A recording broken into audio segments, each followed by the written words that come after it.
be an lamɛnbaga n'an lajɛbaga bɛɛ fo an bɛ aw yɛrɛ fo an bɛ tuma min na sisan nin ye kumasulu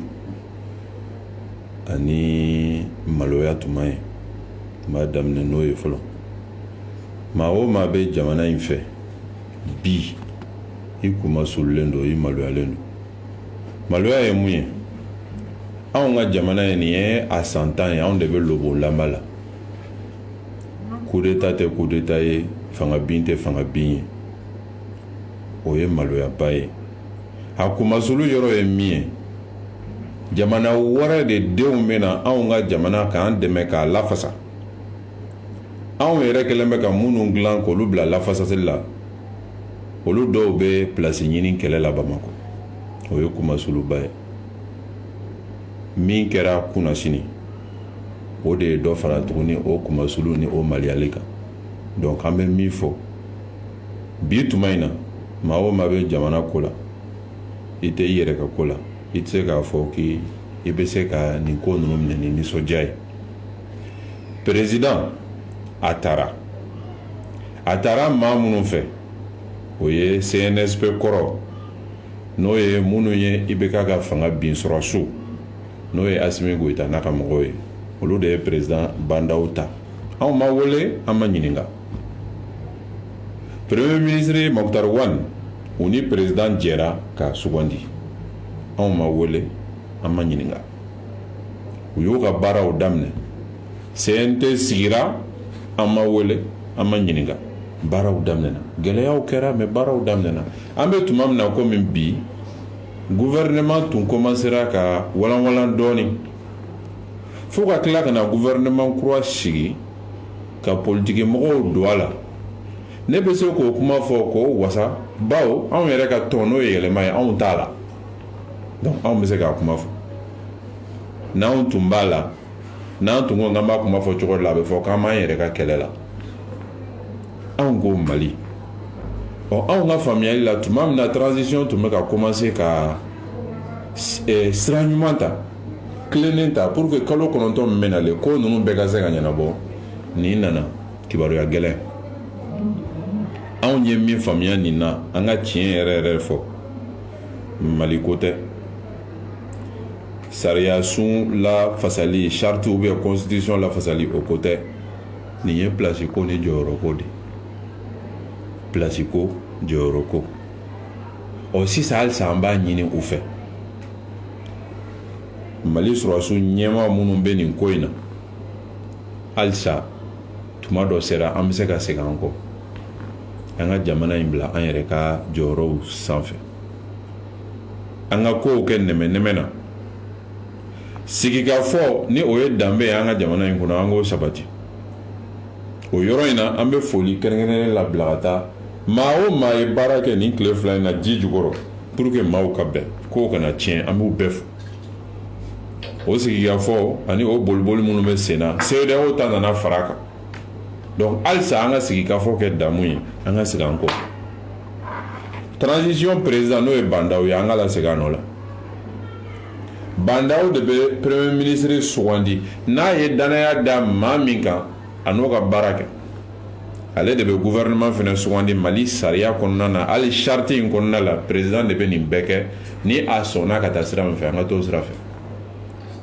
n bɛ segin a kan anw ma bandaw sugandi dɛ olu de y'a sugandi ni anw y'a to nin ko in gɛrɛntɛra tan ka bandaw bila ka bɔ yen ka premier ministre bila ka bɔ yen minnu bɛna taa sini ni sinikɛnɛ olu bɛ se k'u ka baara kɛ hɛrɛ ni baden na wa mun b'a jira ko kalo 2 ou bien kalo 1 bi kɔfɛ olu yɛrɛ fana tɛna wele bɔgɔ jeninen kan k'a fɔ u taara sira dɔ fɛ o man diya an bɛ kow lakilen kalo lakilenni transition bɛ ban san 5 yɛrɛ kɔnɔ an k'a lajɛ halisa an ka kow nɛmɛ-nɛmɛ an ka jamana ka nafa lajɛ jamana ka nafa bɛ min na transition wagati min dira transition ma o ka lafasa o ka labato n'o ye kalo 18 ye o ka ban mars min nalen solution min bɛ se k'o kɛ o ye ninnu ka segin u nɔyɔrɔ la en tout cas transition président ka segin a nɔyɔrɔ la a k'a ka baara kɛ gouvernement ko bɛ cogoya min na sigikafɔw bɛ se ka k'o kunna pour que bɛn ka sabati an ka avancer an b'o ɲini sɔrɔsiw fɛ u ye kale de kɛ k'u bɛ jamana in dɛmɛ u tilala ka kali filanan kɛ k'u bɛ jamana in dɛmɛ n'o ye Asimi ye vice président sira kan o kalili ninnu kama olu kalili ninnu kosɔn u ka jamana in u k'a tɔbɔtɔ u k'a bila u yɛrɛ ka jɔyɔrɔ an'u ka fanga sanfɛ ka tila ka ladilikan lase u ma tiɲɛ ladilikan teriya ladilikan ani kɔrɔkɛya ladilikan jamana in a marali ma nɔgɔn dɛ tuma min na i dalen don i yɛrɛ la k'i wasalen don ko fanga b'i bolo o tuma de i ka ko tiɲɛni daminɛ tuma ye wa maa minnu b'i kɛrɛfɛ n'u bɛ tɛgɛrɛ fɔ k'i layɛlɛn ka i su ka tɛgɛrɛ f'i nɔfɛ olu kelenw de bɛ tila ka wo ci la don min na i ni kelen don ala k'u kisi o ma u k'u janto o yɔrɔ in na an ka jamana in bila an yɛrɛ ka jɔyɔrɔw ɲɛfɛ an ka jamana in dɛmɛ an ka a toboto anw kɔni bi kumasulu ni maloya kɔnɔna la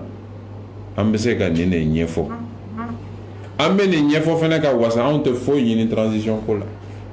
maa bɛ se ka jamana in dɛmɛ ka sɔrɔ i ma minisiriya kɛ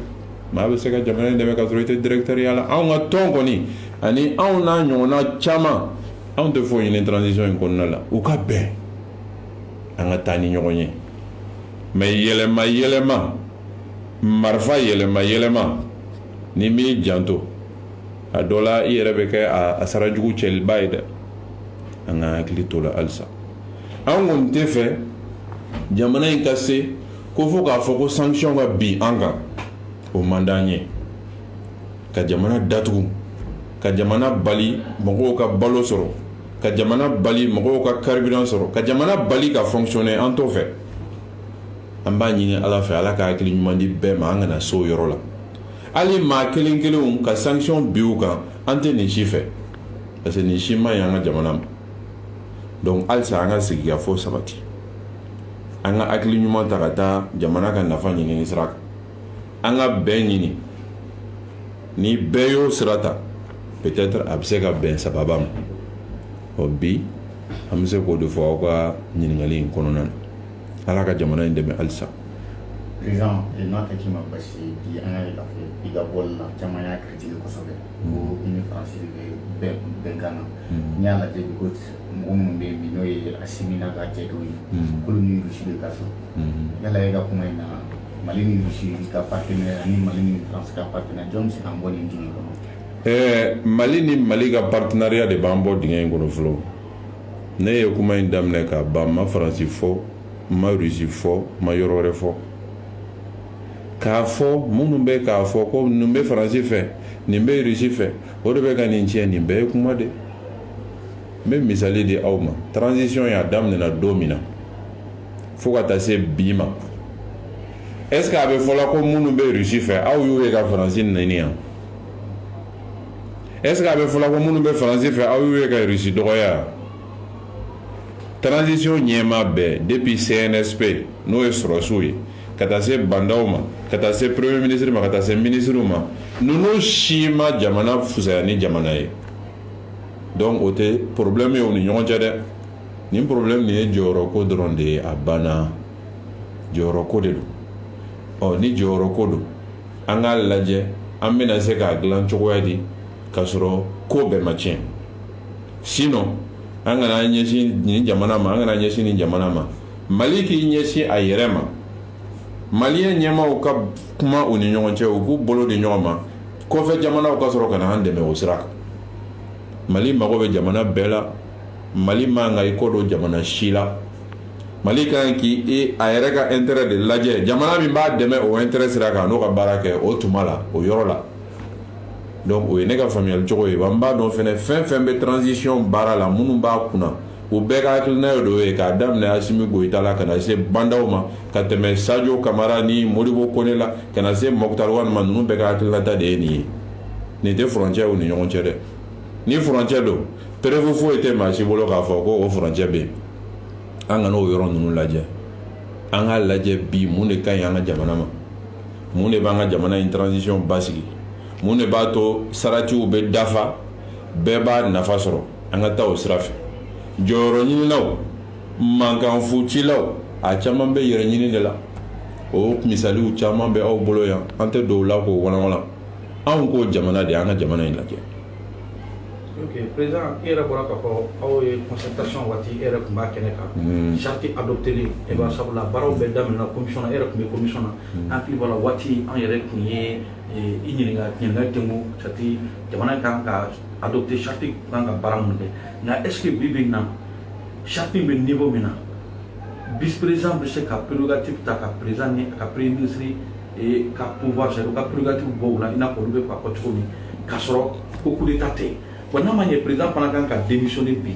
est-ce que président kan ka démissionner ka soro institution mumbe kolumati ko ko bi se ka ke arrangement et tout di sabula taw ka ko président démissionner mo tamati ko ko sabula Ibrahim Boubacar Keïta ta gouvernement ti assemblée ti ka soro ka ta ngani na pro président démissionner institution be au place là c'est de mimbe o bodu yere bolo sabula ka mo do bi o mati est-ce que on te arrangement sous de la de negon tumbe fait angana taa ɲɛfɛ kosɛbɛ k'a kɛ i n'a fɔ ko filimu an bɛ scénario ta a ye ne bɛ sira min kan depuis kunnasini n b'o sira kelen de kan depuis ne ye bocɔn mankan mɛn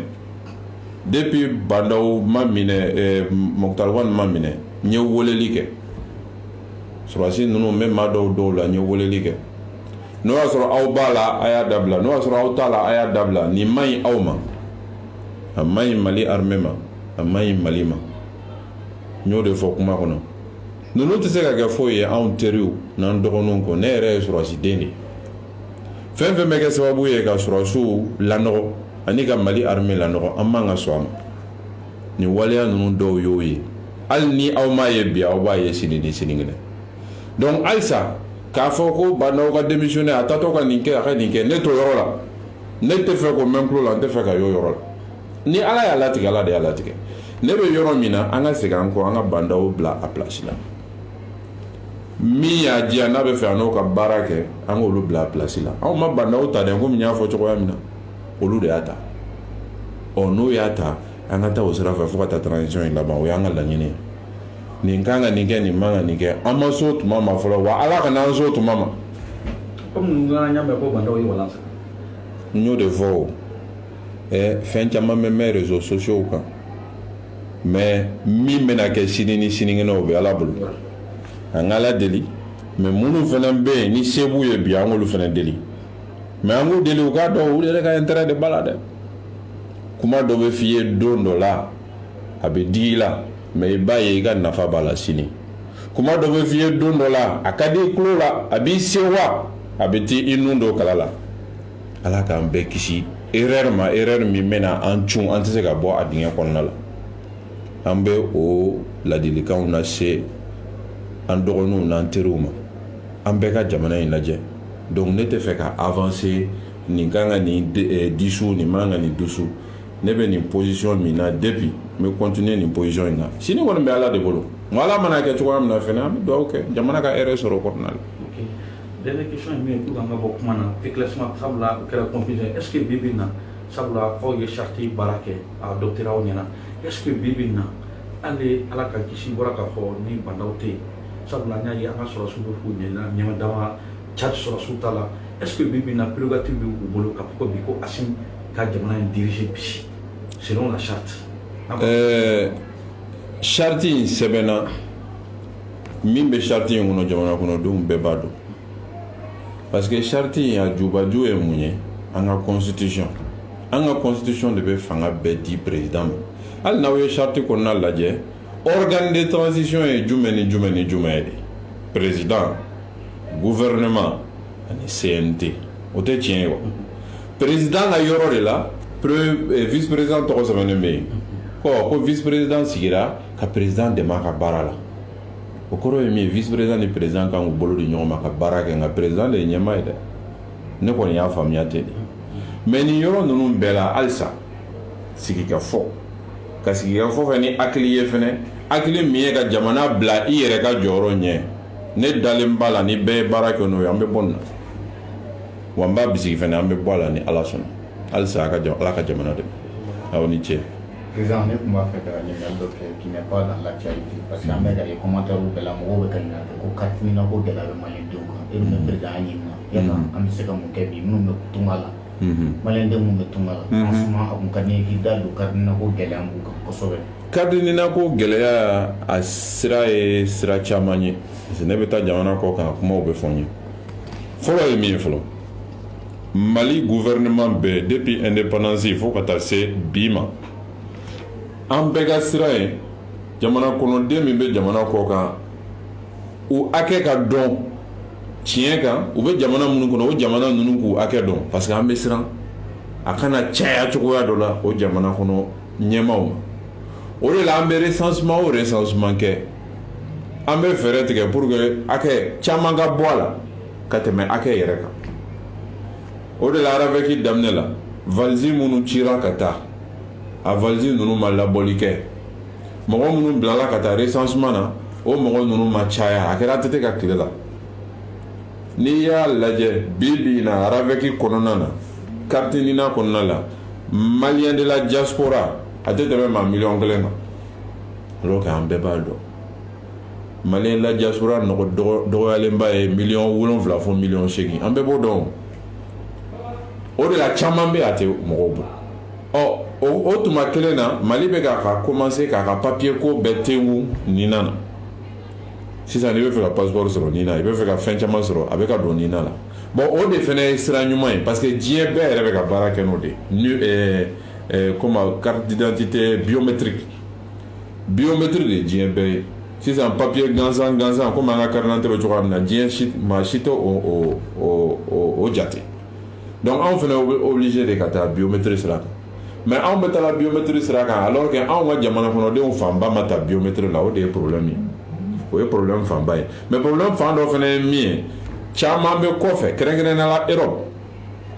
olu taara biométrie la tuma min na ani olu ye kibaruya min di u selen frontière b'u ni ɲɔgɔn cɛ parce que aw bɛɛ b'a dɔn n'i taara Europe n'i ko k'i tɛ san 18 bɔ européen ka sariya kɔnɔ u tɛ se k'i gɛn n'i ko k'i ye denmisɛn ye caman sera yen olu ko k'u tɛ san 18 bɔ o ka ca ni san 18 ye dɛ o ye réalité ye pour que o kana gɛn tuma min na n'a fɔra ko papier ko bɛna régulariser sa a bɛ fɔ k'u ka taa passeport ɲini pour que u ka papier ka régulariser passeport dun bɛ ta ni RAVEC de olu bɛ na u b'a fɔ k'olu ma ta ni RAVEC u bɛ na k'u b'u tɔgɔ u b'u empreinte don dɔrɔn ko karisa i taara ni RAVEC ye nin yɔrɔ in na i taara ni RAVEC min ye i tɔgɔ ye nin ye i si ye nin min fɔra tubabu ye ani min bɛ anw ka machine kɔnɔ o tɛ kelen ye o de la u b'a fɔ an ka yɛlɛma don olu ye min di yɛlɛma ka don o la RAVEC dun sariya kɔnɔna la information dɔw bɛ olu tɛ se ka yɛlɛma par exemple i tɔgɔ o tɛ se ka yɛlɛma o i taara don min na n'o ye tɔgɔ ye i tɔgɔ tɛ se ka yɛlɛma sini ni sinikɛnɛ empreinte tɛ se ka yɛlɛma fɛn damadɔ tɛ se ka yɛlɛma donc gɛlɛya b'a la a nana se yɔrɔ la f'u ko ka RAVEC ko biométrie ko bɔ passeport ko la diaspora mɔgɔ caman bɛ k'o de fɔ bi in na ni Mali y'o kɛ est ce que Mali ka papier o bɛ reconnu o fana ye ɲininkali gɛlɛn ye mais ministre min tun bɛ alihamudulila ale tun ye baara caman k'a la bon gouvernement min sigira don ale tun bɔra place la gouvernement min bɛna sigi n t'a dɔn a bɛna kɛ cogoya min na est ce que o kɔrɔlen ou bien kura de bɛna sigi ministre min bɛna sigi an b'a ɲini a fɛ a ka nin ko in don ba la a k'a kɛ sɛbɛ ye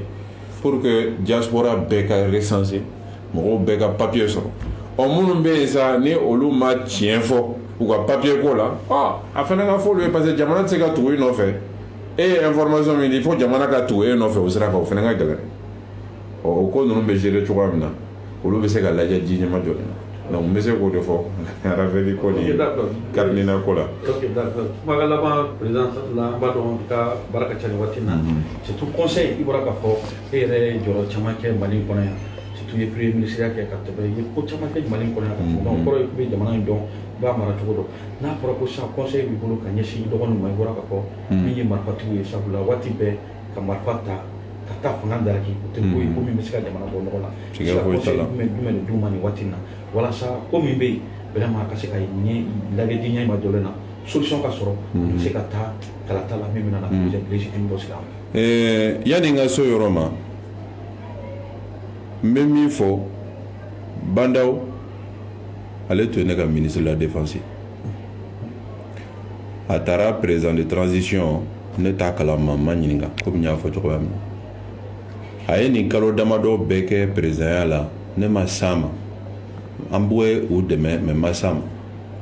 ne ye bandaw ɲini k'a ye siɲɛ kelen de transition in kɔnɔna la a kɛra sunkalo kɔnɔna la n y'a ɲini k'a ye kun jumɛn na n y'a mɛn ko fɔɲɔgɔnkɔ bɛ ka don ani a denw n'a dɔgɔninw ni ɲɔgɔn cɛ n taara a ma n ko président i jija i n'u ka bɛn a ka ɲi transition